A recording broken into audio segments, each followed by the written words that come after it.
different approach, very interesting. Now I give the floor, hoping always to be fast because I'm late on the schedule, to Michiel Hustinx, Sustainability Manager of Nijmegen. Nijmegen is the EU Green Capital for those yet to come, 2018. Thanks. Thank you.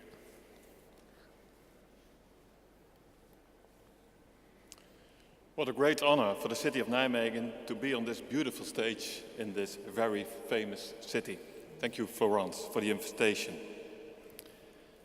As Sustainability Manager of Nijmegen, this conference is a splendid opportunity to share some stories from a medium-sized town in the Netherlands. A city especially involved in making a sustainable future for its citizens and their posterity, for those yet to come. This involvement isn't only shown by the municipality, but maybe more important, by citizens, by companies, and by several institutions, and they are our green capital. Perhaps you've never heard of our city, so I would like to start with a short introduction. Nijmegen is the oldest city in the Netherlands, but known as a young, slightly stubborn city with a lot of students. It has about 170,000 inhabitants and is situated in the eastern part of the country, just a few kilometers from the German border. Most of the people use a bike to go to their work. And the variation in landscapes in and around Nijmegen is huge. The most natural areas have direct links to the city center, which is quite unusual. And this offers plenty of opportunities for hikers, for cyclists, to experience the stillness of nature just 5 minutes away from the busy city center.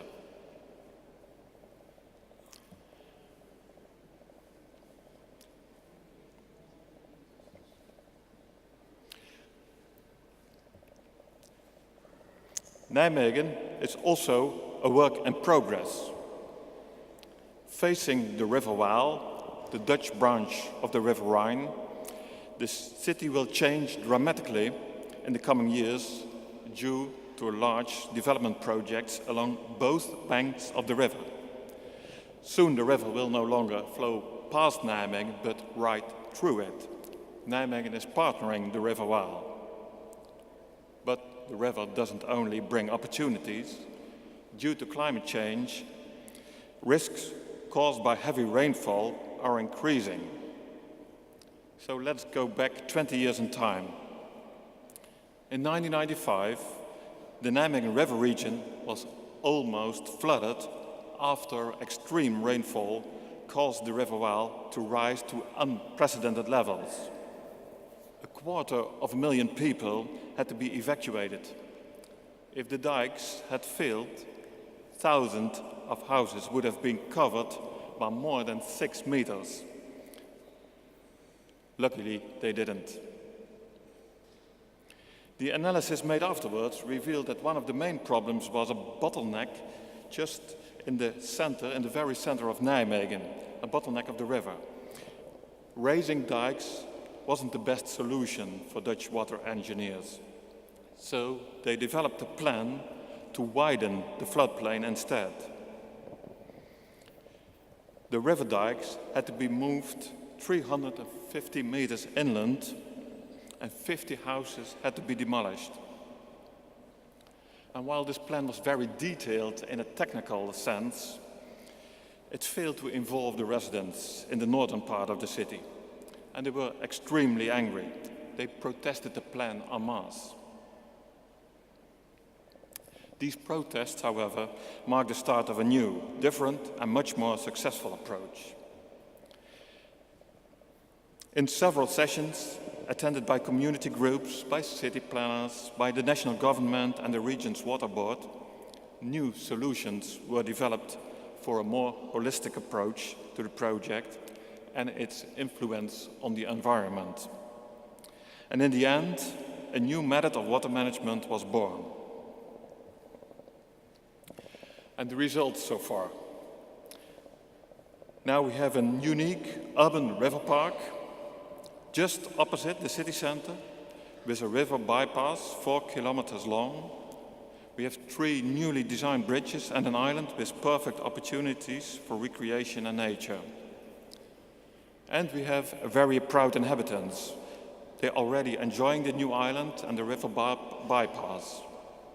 Safe but different water levels now make it a perfect place for the public to experience different climate conditions. And we got national and international recognition for the city of Nijmegen.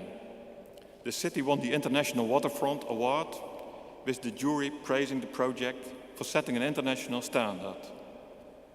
Experts from all over the world visited the new river park. Maybe we can welcome you in the near future. So, adaptation to climate change is a strong merit of a city. Tomorrow, Mayor Mr. Hubert Bruls will give his vision on resilient cities. But we have a big responsibility for climate mitigation and CO2 reduction as well. Also, on this subject, participation will turn out to be an important condition. I will now take you back in time once again. 3 years ago, I met with my vice mayor to discuss a problem. We had invested several years in developing a wind farm project in the north part of Nijmegen. The authorities had approved the project and spatial developers had agreed that this part of Nijmegen would be a good place for a few wind turbines. We also had an environmental impact analysis carried out. But there was one thing we'd overlooked: the support, or lack thereof, of the local residents. And that's precisely what this meeting with my vice mayor was about. The vice mayor and I met with a nature and environment NGO to discuss how we could generate the necessary support and involve the neighborhood. The NGO decided to play an active role in this process, and we allocated a small budget to start it up. I must confess that at the time I was skeptical about its chance of success. Perhaps the most important development arising from this collaboration was the creation of a system of financial shares for local residents. And where do we stand now? Last year, the Civil Wind Corporation grew to more than 1,500 members, over 1,000 of whom hold a share of €250 or more. The project won the approval of 95% of the City Council members, which is unique for a wind farm project on land in the Netherlands. And together, the members of the corporation could invest €3 million, despite only €2 million being necessary to meet the banking company's requirements. And since last week, the first 4 wind turbines are generating renewable energy for 7,000 households. If we hadn't accepted the help of citizens, the project might have failed. So in Nijmegen, we are convinced that partners outside City Hall are the ones who really make the difference in case of transitions. A few other examples. Nijmegen's coal power plant was closed down last year, and the location will be transformed to a green spot for all kinds of renewable energy. A lot of other companies work together in the Power to Nijmegen movement, realizing an energy-neutral city in 2045 and share innovative approaches. 250 regional buses are powered by green gas. It's now the cleanest bus concession in the Netherlands. And together with other government partners, we are investing in 80 kilometers fast cycling roads and bike parking facilities. A few months ago, Nijmegen was voted as best cycling city of the Netherlands. And thus, you might as well conclude that we are also a bit cycling city of the world.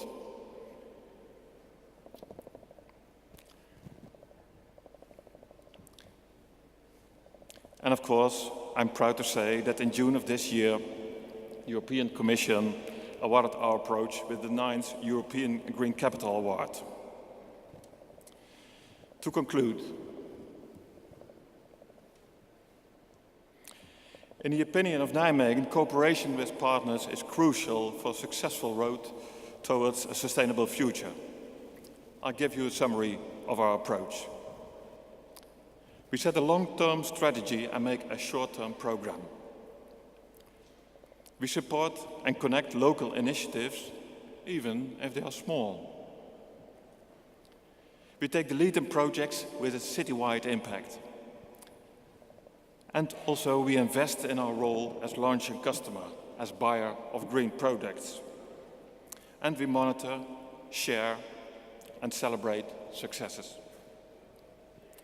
I sincerely hope that my examples give you a small spark of inspiration.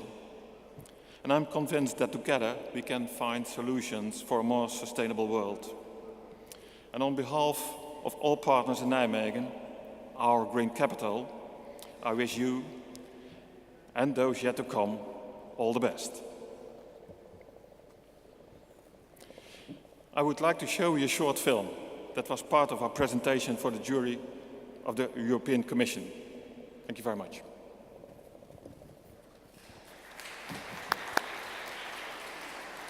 Thanks. I give floor to Nlakanipo Tovana, Head of Gauteng Department of Cooperative Governance and Traditional Affairs of Johannesburg, South Africa. Please. Yeah, over there.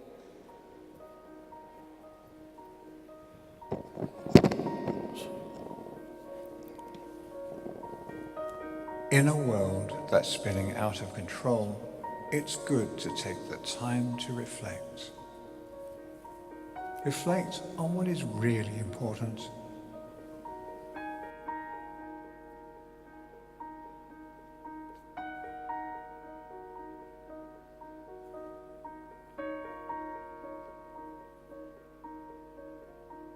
We often wonder what the future will bring and forget that we can help shape that future.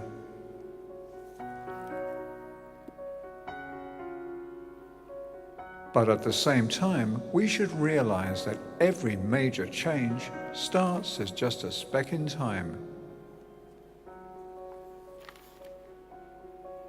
Each point can be the beginning of the puzzle we call the future.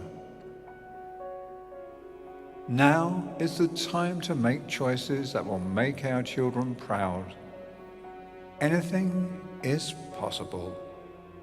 Because people are special creatures. Because we can adapt. Humanity has survived this long by continually learning from others, imitating one another, and by trying new things together. It's in our nature. Cooperation is in our DNA.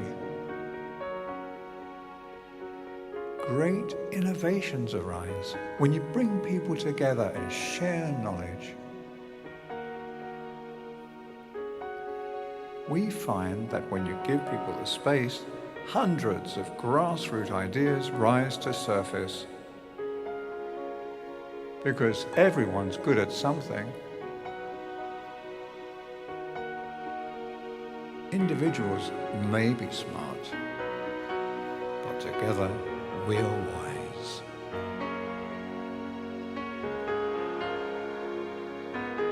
Just imagine what we can achieve if we manage to stand together in facing the future.